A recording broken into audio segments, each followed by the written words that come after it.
So without any further ado, since the time is scarce, over to the professor with the most basic fundamental question.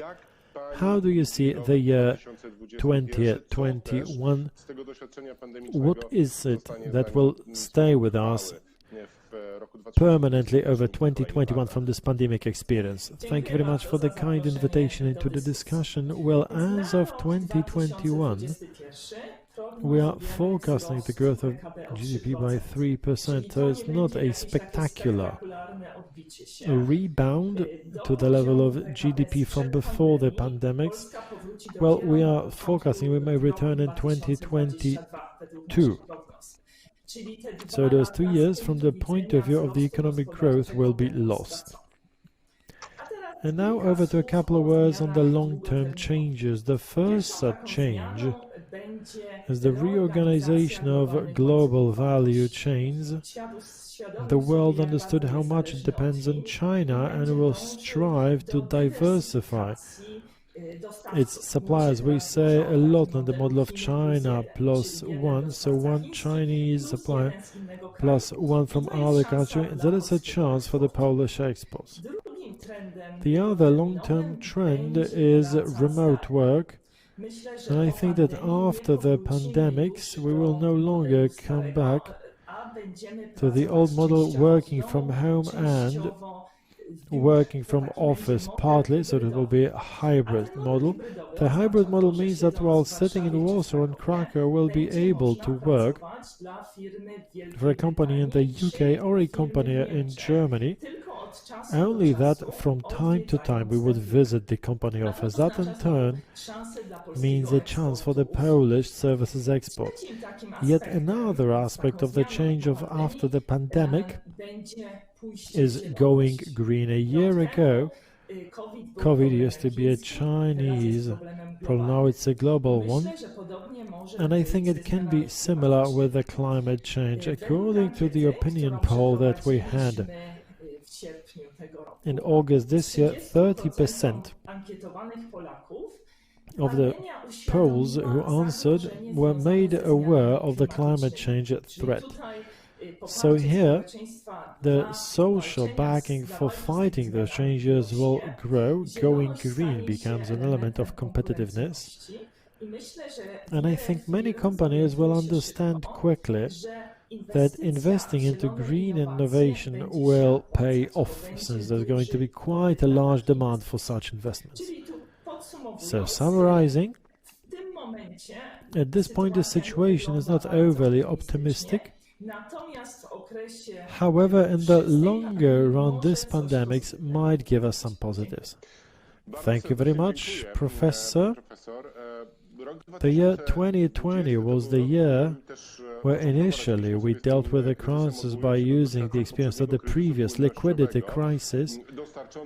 A lot of liquidity was delivered to the financial sector while dealing with the shock that hit the real economy, but then it turned out the support was very important in the maintaining of the certainty of the economy, and that was the role of institutions such as BGK.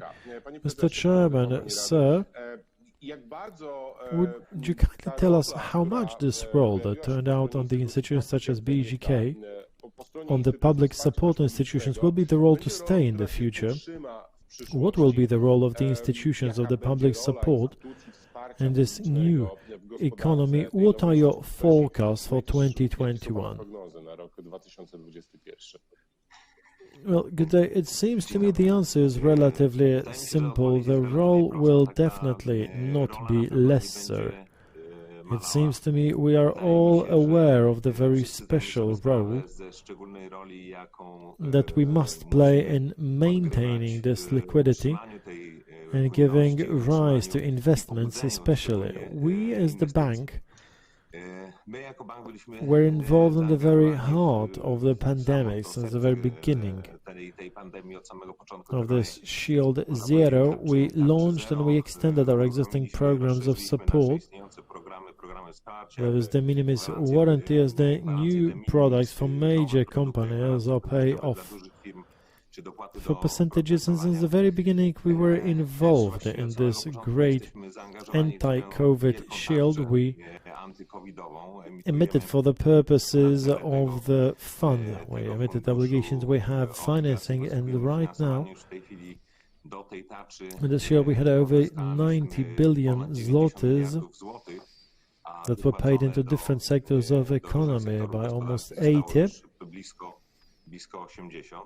And what Madam Professor mentioned here, it seems to me, is the key if we take a look at next year, at the subsequent months. That is, unfortunately, the growth of uncertainty.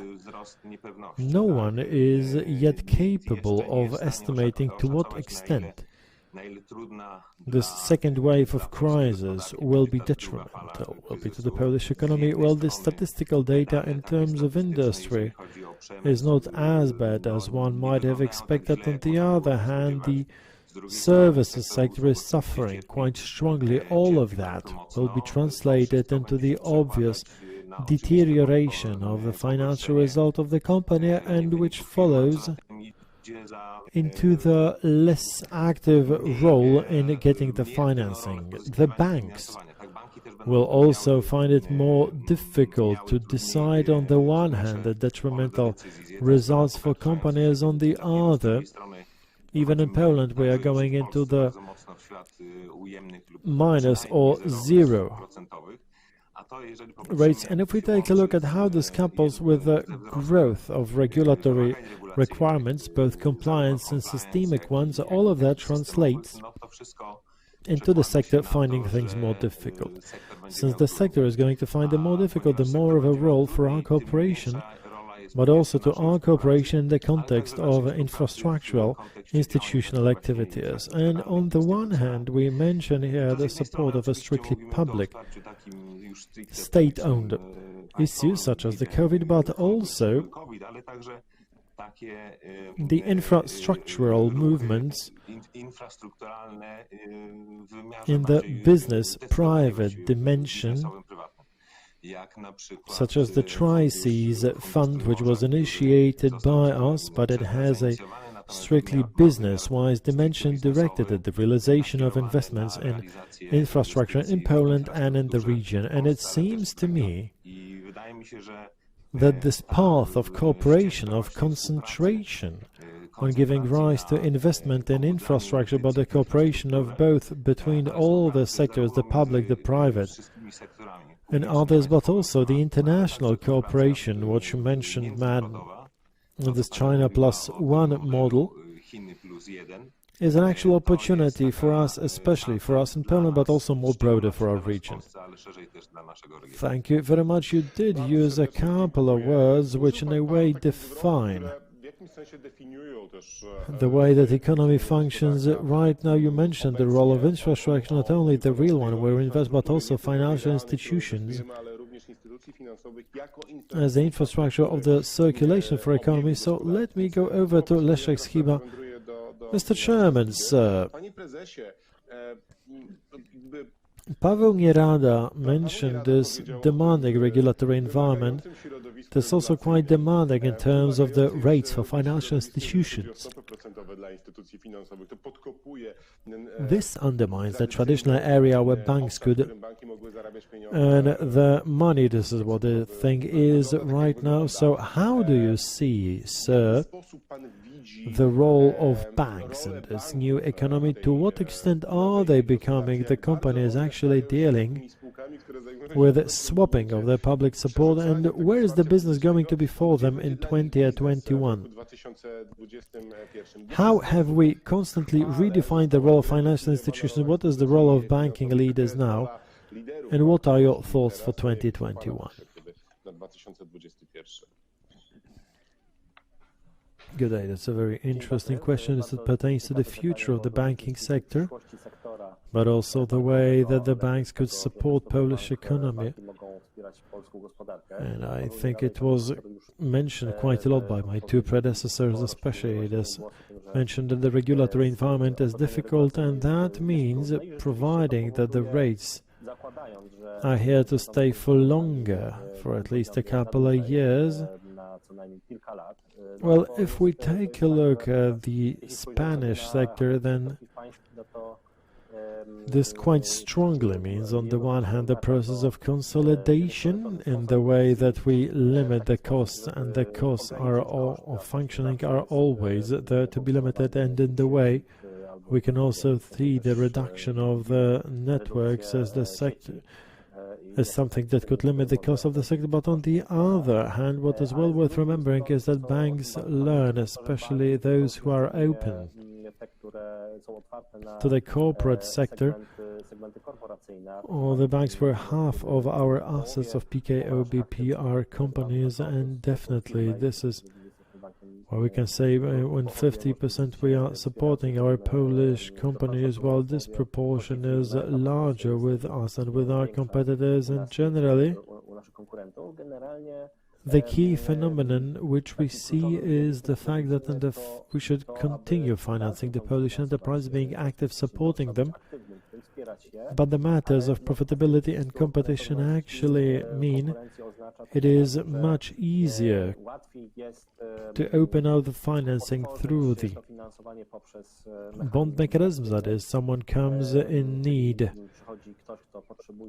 of support, and this credit is not left as a bank asset, but rather becomes an asset which, as a form of a security bond, can be bought by a customer, which as a matter of fact means that a certain task for the bank, which is the assessment of the credit submission and the credit capacity that the banks are specialized in. So this approach to the given project market-wise and its profitability, then we have the symbiosis between the banks and the capital market, which as a matter of fact in those conditions is having quite a perspective for the growth. That the customers are coming in today and complaining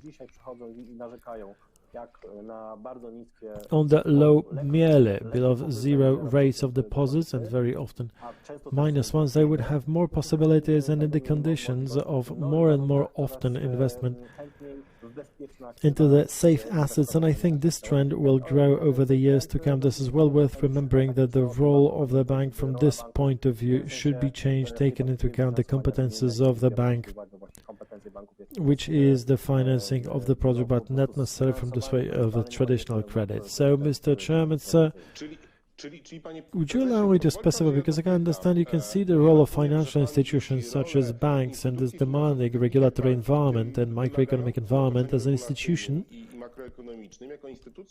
which is the carrier of knowledge, of the understanding, of the competence of economy, and therefore the role of a middleman, as a middleman, is growing, the one which, having trust as an institution, being under the supervision, at the same time understands the market, and therefore in a way becomes more and more of a trust, public trust institution, and on that they're going to earn their money. Obviously, banks are first of all institutions of technology raised with banking license. Obviously, this is true, as this competence on the knowledge of the customer, the knowledge on the business, on the goals of the given business project being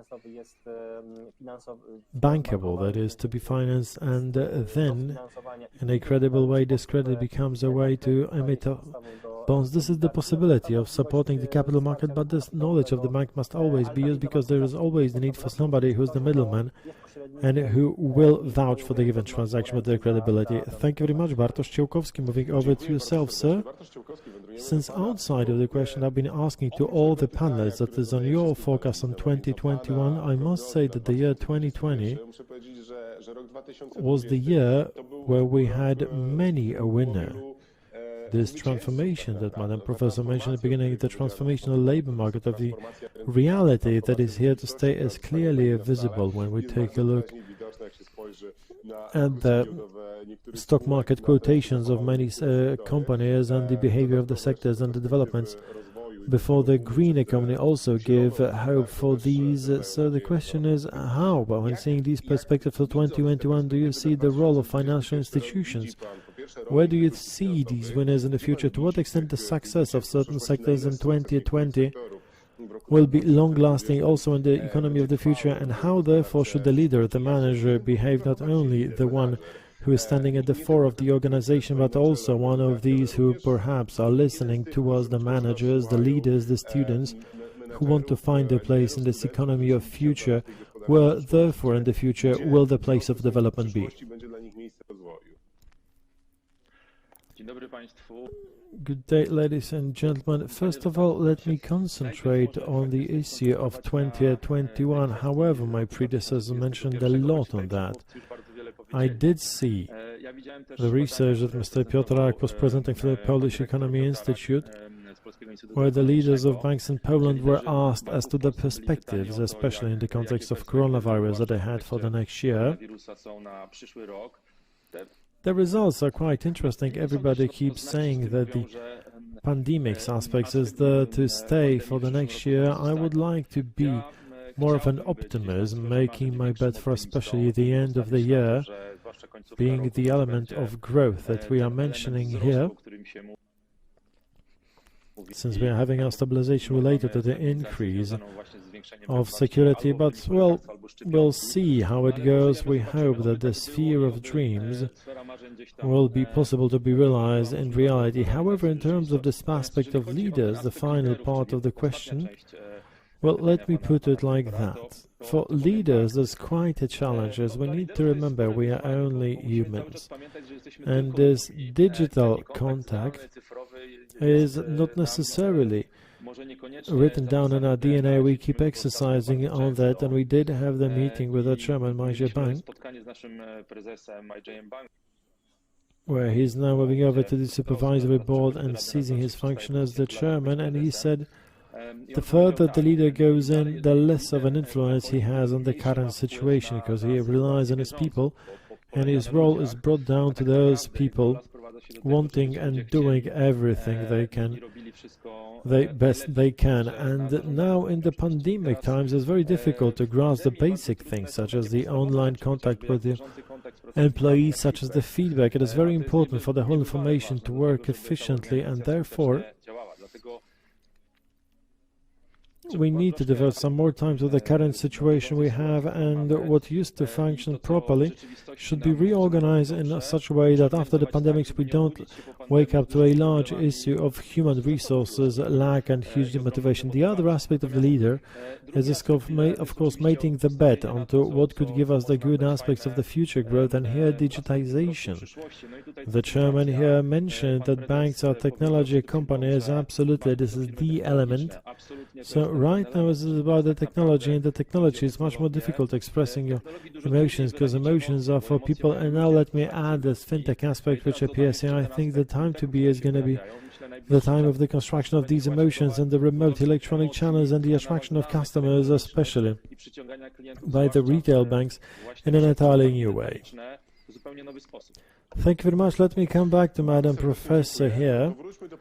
Since from a couple of different perspectives now we did have our outlook at the economy by drawing out those demands for the financial institutions and the question that was placed for the remaining interviewees also now goes over to you. How do we take the decision where we are a leader in a financial and technology institution? How do we try and understand this reality? A very interesting thing was said by Bartosz Ciolkowski on how basically at some point we have to understand that there's very little actually we can do. We can only trust others. However, what is it that those who take the decision should be looking at? On what basis should they take the decisions, and how should we understand? How will you relate to what the other people said? I think we have to look on ahead and evaluate where the world is going. The way has changed where we consume our services, the way has changed we do our shopping. And the question is, if we give credits to companies, how do we give them to companies which have a chance of survival and which have a chance of functioning well in the post-pandemic reality, as well as in the green one? Therefore, how do we avoid the maintenance of companies who will only become zombies, who will only exist thanks to the low rates. And I think that's a tremendous challenge for the bank and for the whole system of economy. The challenge is, how do we protect the employee and not the place they work on? Thank you very much, Leszek. Skiba, since Madam Professor, you're mentioning what is a tremendous challenge for you as an institution, what you're trying to deal with whilst building this analyst team which takes a sectoral outlook at the enterprise. How do we rationally take decisions? How do we evaluate? How do we avoid this risk that you mentioned, the risk of getting tied up with the major ones that we're going to be saving at all costs as a financial institutions? How do we not become overly attached? Well, banks must be with the customers, that's obvious. They mustn't leave their customers. And obviously there's the issue of credit risk. We have to increase our competence in the bank. The sectoral approach is tremendously important for us to see the company on the background of the sector, and what allows us for a better understanding of the trend and the cycle of the market conditions for the banking sector. Obviously, the zombie company as well, in the end, it's also the matter of fiscal policy. Basically, we could say that what is the demand for fiscal policy, but still I give a very positive evaluation of that, is that this support mechanism that the Council gives actually means that these companies should survive, go through this trial period, and we are accentuating the support of the companies much more than purely through the banking sector, as there's much more of a support as what KGH does in terms of the banking sector. By supporting the scale, there is no such a risk that zombie companies will approach, but generally it is well worth accentuating that at this point in the fiscal policy we have much more of a possibility to go outside. Well, Pawel, Nierada, that's a tremendous challenge in running an active policy of support for an economy. On the public side, how does one not become the prisoner of a premeditated decision? How does one not become the prisoner of a dream, of an investment project? How do we rationally support economy, but also at the same time knowing when this assistance is overt? How do we not create those too big to falls in economy by creating and supporting it, by having such a strong mandate as the whole environment of business support house, which is BGK, BRD, the public money, the funds coming from Europe? I'll put it like that. It seems to me you cannot be an expert in every area.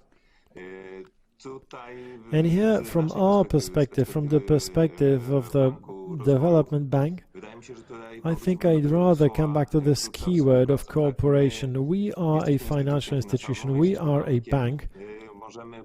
We can move around in this area of competence. It's not entirely up to us to define the policies, but we can create solutions and we can create instruments that will allow to make use of them in the intelligent fashion to those who have the competence in the given specialty. And here I am also mentioning from the perspective of cooperation and support of the commercial banks. By our institution, we are capable of delivering perhaps a much larger risk appetite, perhaps a much broader investment horizon, and thus cooperating with our colleagues such as Pekao SA Bank, creating solutions which will be tailor-made to the needs of each and every sensible entrepreneur. And as always, during the impact, we would wish to talk more and going even more depth into this reality, trying to understand it, but the time is run out. Pawel, Nierada, Beata, Javorcik, Leszek, Skiba, and Bartosz, Ciolkowski, thank you very much indeed for your talk, and quite happily some impact staying with us to have this in the financial reality. Thank you very much.